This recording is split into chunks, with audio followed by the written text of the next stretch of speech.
जय जय श्री राम। आप सभी सुधी बंधुजनों को होली के इस पवित्र पावन पर्व की बहुत बहुत शुभकामना, बहुत बहुत बधाई। दरअसल इस वर्ष होली 24 मार्च 2024 को मनाई जा रही है और होलिकाष्टक का जो दोष है वह 16 मार्च से ही लग गया है और होलिकाष्टक में कोई भी हम सभी शुभ कर्म नहीं करते हैं, अपने अच्छे कार्यों की, शुभ कर्मों की शुरुआत नहीं करते हैं। आप सभी जानते हैं, ये सर्वविदित है। एक विशेष बात ये है कि आज हम आपके लिए लाए हैं कि होलिका का मुहूर्त क्या है, होली क्यों जलाई जाती है और इससे हमें क्या लाभ होता है। दरअसल ये फाल्गुन मास की शुक्ल पक्ष की पूर्णिमा तिथि को होली मनाई जाती है और पूरे भारतवर्ष का ये बहुत बड़ा त्योहार है। सनातन धर्म में हम सभी के लिए उत्सव मनाने का अधिकार प्राप्त है और ये बहुत गौरव का विषय है। होलिकाष्टक दरअसल इसका एक स्लोगन है कि होली में बुराई पर अच्छाई की जीत के लिए हम होली मनाते हैं, कष्ट से मुक्ति के लिए हम होली मनाते हैं,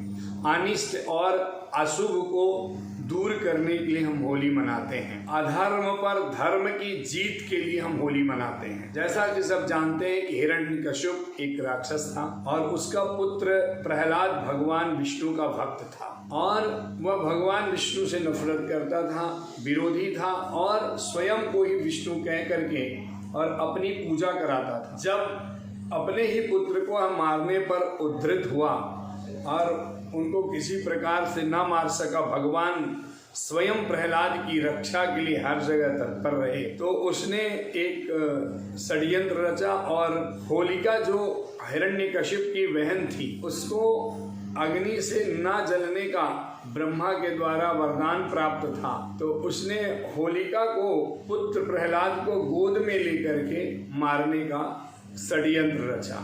होलिका एक चुनरी वरदान स्वरूप पहनती थी। वह चुनरी जब वह चिता में लेकर के प्रहलाद को बैठी तो चुनरी उड़ गई और होलिका स्वयं जल गई और प्रहलाद बच गए। इसी प्रकार हमारे जीवन में जो छल, अहंकार, घमंड, अनैतिक, अधर्म, अन्याय, ईर्ष्या, द्वेष है, उन सभी वाइब्रेशंस को, उन सभी तत्वों को, उन सभी प्रकार की नकारात्मक ऊर्जा को हम होली में जला करके और सुख, शांति, सौभाग्य, सत्य, धर्म, न्याय और भगवत कृपा को प्रसाद स्वरूप प्राप्त करते हैं। माताएं अपनी संतति को नजर उतारती हैं, दृष्टि दोष से बचाती हैं और उसको होलिका में जला देती हैं। यही प्रार्थना हम करते हैं। इस वर्ष का शुभ मुहूर्त होली जलाने का है। लगभग दिन भर भद्रा है। भद्रा एक अशुभ मुहूर्त है, अशुभ करण है। तो भद्रा की समाप्ति है रात को लगभग 9:30 बजे। तो जो होलिका दहन होगा वह 11:15 से लेकर के और 12:15 के बीच में रात्रि को होगा और यह सबसे उत्तम मुहूर्त है जिसमें किसी भी प्रकार की अनिष्ट होने की कोई संभावना नहीं बनती। यह महीना ही उग्र है। इसकी एक और कथा है जो भगवान शिव को कामदेव ने उनकी साधना में अष्टमी के दिन ही विघ्न डाला था और भगवान शिव क्रोधित होकर, कुपित होकर के कामदेव को भस्म कर दिए। इसके बाद रति की तपस्या, कामदेव की पत्नी रति ने भगवान शिव का पूजन अर्चन किया, मान मनोबल किया। भगवान उसके तपस्या से प्रसन्न होकर के और होली यानी पूर्णिमा, फाल्गुन शुक्ल पक्ष पूर्णिमा के दिन प्रसन्न होकर के आशीर्वाद दिए, वरदान दिए।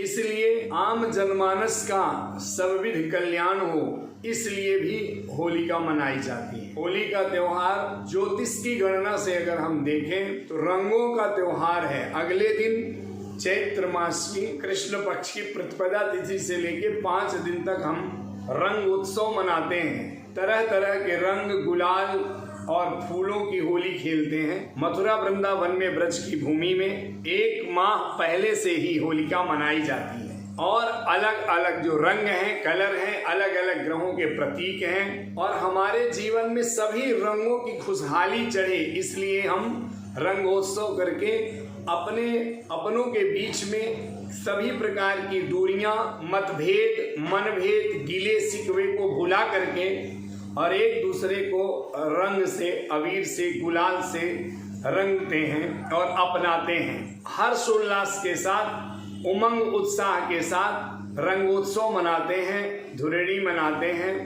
फाग मनाते हैं, फाग गीत गाते हैं। जो सभी प्रकार का जितना भी उग्र वातावरण है, तेज वातावरण है, वसंत ऋतु का जो निर्झर वातावरण है वह आनंदित होता है, उमंग उत्साह से भर देता है, अपनत्व से भर देता है और सभी ग्रहों की, सभी कलर्स के साथ एक तरह से उनका सम्मान हो जाता है। हम अपने ऊपर उनका लेपन कर लेते हैं, तिलक लगा लेते हैं, गुलाल लगा लेते हैं और चारों तरफ आनंद ही आनंद होता है। मैं अपने वैदिक घनाथ संस्थान की तरफ से समस्त भारतवासी या समस्त सनातनियों को, पूरे विश्व परिवार को अनंत शुभकामनाएं देता हूँ। आपके जीवन में भगवान श्रीमन्नारायण की संपूर्ण अनुग्रह, कृपा, प्रसाद प्राप्त हो और सब विधि कल्याण हो। अनंत अनंत शुभकामनाएं। और नई जानकारी जानने के लिए हमारे YouTube चैनल वैदिक घनाथ से आप जुड़े रहें, औरों को जोड़ें और